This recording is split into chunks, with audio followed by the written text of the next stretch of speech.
শবে বরাতের রোজা আছে না নেই? আমি বারবার বলছি শবে বরাতের রোজা নাই। একটা মানুষ যদি মনে করে যে জাহান্নামে যাব, তো ও যদি শুধু শবে বরাতকে কেন্দ্র করে যদি একটা রোজা যদি রেখে দেয়, তাহলে বিপদ হয়ে গেল তার। শবে বরাতের চাঁদ উঠে গেছে, আর 2-3 দিনকার মধ্যে দেখবেন যেমন ভাদর মাসে কিছু কুকুর পাগল হয়ে যায়, ওরকম কিছু মৌলবি পাগল হয়ে যায়। রোজা রাখা হারাম। শবে বরাত করে একটা রোজা রাখলে আপনি জাহান্নামে চলে যাবেন।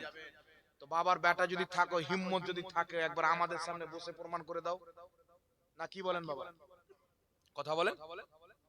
শবে বরাতে রোজা রাখাকে নাজায়েজ মনে করা, বিদআত মনে করা, হারাম মনে করা, জাহান্নামী মনে করা, এটা নাসারাদের ধর্ম হতে পারে, শয়তানের দ্বীন হতে পারে, এটা মুহাম্মদ রাসূলুল্লাহর দ্বীন কোনই মতে হতে পারে না। সাহেবে মিশকাতুল মাসাবিতে একটি পরিচ্ছেদ কায়েম করেছেন, বাবু ফাযাইলে নিসফে শাবান, শাবান মাসের অর্ধেক তারিখে রাতের ফজিলত। এখানে একটা কথা বলি বাবা, কিছু লোক তো মার্কেটে আছে, এরা শবে বরাতকে অস্বীকার করে, বলছে শবে বরাত শব্দ কোনো জায়গাতে নাই। আচ্ছা বলো, বলছেন শবে বরাত শব্দ এটা কোরআন পাকে নাই। এই পৃথিবীর মুসলমান নামাজ শব্দ কোরআন পাকে নাই, রোজা শব্দ কোরআন পাকে নাই, তাহলে নামাজ রোজা কি নাজায়েজ হয়ে যাবে? কথা বলে। প্রতিপালক শব্দ কোরআন পাকে নাই, আমাদের প্রভু শব্দ কোরআন পাকে নাই, খোদা শব্দ কোরআন পাকে নাই, তাহলে খোদা বলা, প্রতিপালক বলা আল্লাহকে, এটা কি নাজায়েজ হয়ে যাবে? নামাজ শব্দ কোরআন পাকে নাই, তবে নামাজের আরবি সালাত শব্দ কোরআন পাকে আছে। রোজা শব্দ নাই, রোজার আরবি সিয়াম শব্দ কোরআন পাকে আছে। তেমনি ভাবে কোরআন পাকে শবে বরাত শব্দ তো নাই, কিন্তু হাদিস শরীফে এই শবে বরাতের ফজিলত আল্লাহর নবীর সহিহ হাদিস দ্বারা প্রমাণিত হয়েছে। আর হাদিসে এই রাতকে শবে বরাত, আরবিতে যাকে লাইলাতুল বারাত বলা হয়, এটা বলা হয়েছে।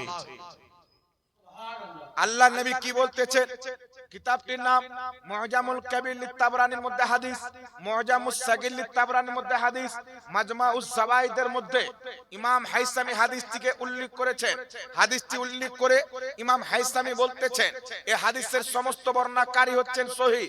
আমার জানা মতে 4 জন ইমাম মুহাদ্দিস হাদিসটিকে সহিহ বলেছেন। বর্ণনাকারী হযরতে মুআজ বিন জাবাল রাদিয়াল্লাহু তাআলা আনহু বর্ণনা করছেন, আল্লাহর নবী বলেছেন, যখন শাবান মাসের 15 তারিখের রাত চলে আসে, আল্লাহ সুবহানাহু তাআলা তার বান্দার প্রতি বিশেষ রহমত অবতীর্ণ করে। সারা রাত আল্লাহ পাক ডাক দিয়ে বলেন, কে আছো আমার কাছে ক্ষমা চাইবে, আমি আল্লাহ তাকে ক্ষমা করে দিব। কে আছো আমার কাছে রিজিক চাইবে, আমি আল্লাহ তাকে রিজিক প্রদান করব। রাসূল পাক বলছেন, হিংসুক এবং মুশরিক ব্যতীত আল্লাহ সুবহানাহু তাআলা তার সৃষ্টির সবাইকে ক্ষমা করে দেয়। জোরে বলতে হবে সুবহানাল্লাহ। এই হাদিস একাধিক তরিকাতে সূত্রে বর্ণিত হয়েছে।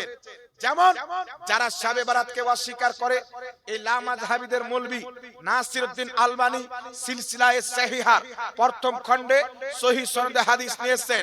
আল্লাহর নবী বলছেন, আল্লাহ পাক নিজের বান্দার প্রতি বিশেষ রহমত অবতীর্ণ করে আল্লাহ ডাক দিয়ে বলেন, কে আছো আমার কাছে ক্ষমা চাইবে, আমি তাকে ক্ষমা করে দিব।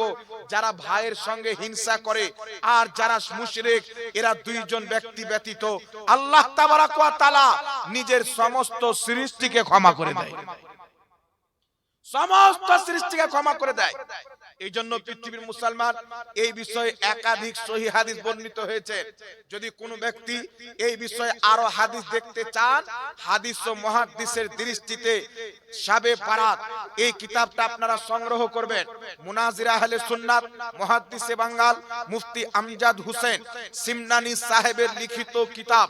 আর যদি গুগল থেকে ডাউনলোড করতে চান, তাহলে একটা ওয়েবসাইট রয়েছে যার নাম হচ্ছে কে অফ ইসলাম। এখানে গিয়ে আপনি কিতাবটা সংগ্রহ করবেন। শবে বরাতের উপরে হাজারো দলিল দিয়ে প্রমাণ করা হয়েছে। এই জন্য পৃথিবীর মুসলমান এই রাত্রিতে আল্লাহ পাক নিজের বান্দার গুনাহ ক্ষমা করে, গুনাহ থেকে আল্লাহ নিজের বান্দাকে মুক্তি দান করে। তাই সাহাবায়ে কিরাম এবং মুহাদ্দিসগণ এই রাত্রিকে বলেছেন লাইলাতুল বারাত, অর্থাৎ মুক্তির রজনী। সুবহানাল্লাহ বলেন। মুক্তি পাওয়ার রাত, নাজাত পাওয়ার রাত, গুনাহ থেকে পবিত্র হয়ে যাওয়ার রাতকে বলা হয় আরবিতে লাইলাতুল বারাত, আর একে বলা হয় ফার্সিতে শাবে বারাত। সৈয়দনা আব্দুল্লাহ ইবনে আব্বাস রাদিয়াল্লাহু তাআলা আনহু, নবী পাকের সাহাবী, এই রাতকে বলেছেন লাইলাতুল বারাত, মুক্তির রজনী, যার ফার্সি হচ্ছে আপনার শাবে বারাত। তো সাহাবী জানলেন না, এই রাতকে শাবে বারাত বললেন, আর ওয়াহাবি বলছে এই রাত্রি কোনো অস্তিত্ব কোরআন হাদিসে নাই। তাহলে আপনারা বলেন সাহাবী বেশি শরীয়ত বুঝতেন না ইংরেজদের ফান্ডিং খানেওয়ালা ইহুদি মৌলভী শরীয়ত বেশি বুঝতেন? কে শরীয়ত বেশি বুঝে? এজন্য পৃথিবীর মুসলমান এই রাত্রিতে আপনি কি করবেন, দিনের বেলা আপনি কি করবেন, এই মর্মে আপনাকে একটি হাদিস বলে দিই। সাইয়্যিদিনা আলী রাদিয়াল্লাহু তাআলা আনহু থেকে আরো কয়েকজন সাহাবী থেকে হাদিসটা বর্ণিত হয়েছে। শোয়েবুল ঈমান কিতাবে হাদিসটি এসেছে, মিশকাত কিতাবে হাদিসটি এসেছে, আরো একাধিক কিতাবে হাদিস এসেছে। ক্বালা রাসূলুল্লাহ সাল্লাল্লাহু আলাইহি ওয়াসাল্লাম কুমু লাইলাহা ওয়া সুমু নাহারাহা।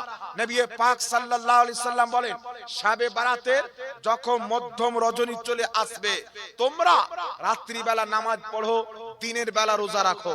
রাত্রি বেলা নামাজ পড়ো, দিনের বেলা রোজা রাখো। এই জন্য পৃথিবীর মুসলমান যারা শাবে বারাতের রোজাকে নাজায়েজ বলে, ওই আহলে হাদিসদের সবচাইতে বড় মুহাদ্দিস আব্দুল্লাহ রুপড়ি ফাতাওয়া আহলে হাদিসের মধ্যে লিখতেছেন, শাবে বারাত কা রোজা রাখনা আফজাল হ্যায়, শাবে বারাতে রোজা রাখা অতি উত্তম নেকির কাজ। জোরে বল সুবহানাল্লাহ।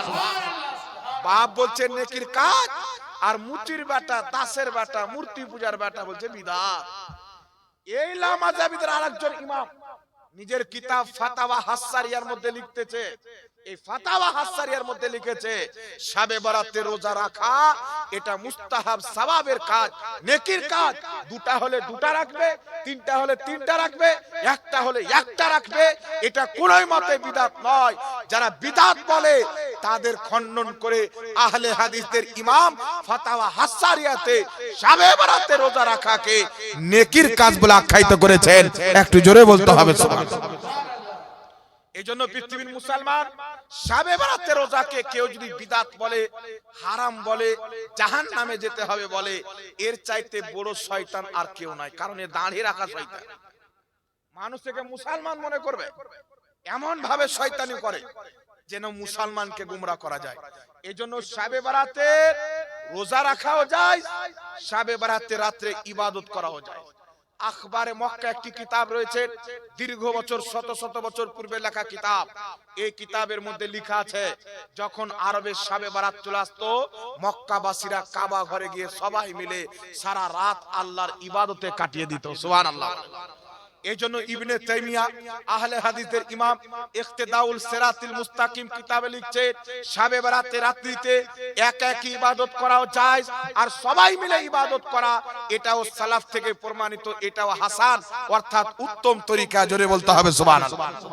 মাইসা সিদ্দিকা রাদিয়াল্লাহু তাআলা আনহা বর্ণনা করেন, আল্লাহর নবী একদিন রাতে, এক রাত্রিতে নবী পাক ইবাদতে আছেন, এত লম্বা সাজদা করলেন, এত লম্বা সাজদা করলেন, আমি মনে করলাম হয়তো নবী পাক ইন্তিকাল করেছেন। নবী পাক ইন্তিকাল করেছেন, এত লম্বা সাজদা করলেন। আমি আয়েশা নবী পাককে টাচ করলাম, স্পর্শ করলাম, আল্লাহর নবী হিললেন। আমি মনে করলাম না নবী ইবাদতে আছেন। নবী নামাজ কমপ্লিট করে বলছেন, আয়েশা তুমি কি জানো আজকে রাত্রি কোন রাত্রি? এই রাত্রিতে আল্লাহ পাক হিংসুককে, মুশরিককে সময় দান করে, আর তাছাড়া সমস্ত বান্দাকে আল্লাহ পাক ক্ষমা করে দেয়। তো শাবে বারাতের রাত্রিকে কেন্দ্র করে নবী মুস্তাফা নিজে লম্বা লম্বা সাজদা করে ইবাদত করে রাত্রি কাটিয়েছে। শাবে বারাতের রাত্রিতে ইবাদত করাকে কেউ যদি বেশ্যাখানার সাথে তুলনা দেয়, ওই মৌলবীর ঈমান থাকবে? কথা বলেন। ও পড়ালেখা করে মৌলবী হয়নি, ও আমেরিকান গাঁজা খেয়ে মৌলবী হয়েছে। ও গাঁজা ভারতে পাওয়া যায় না, ফান্ডিং তো আমেরিকা থেকে আসে।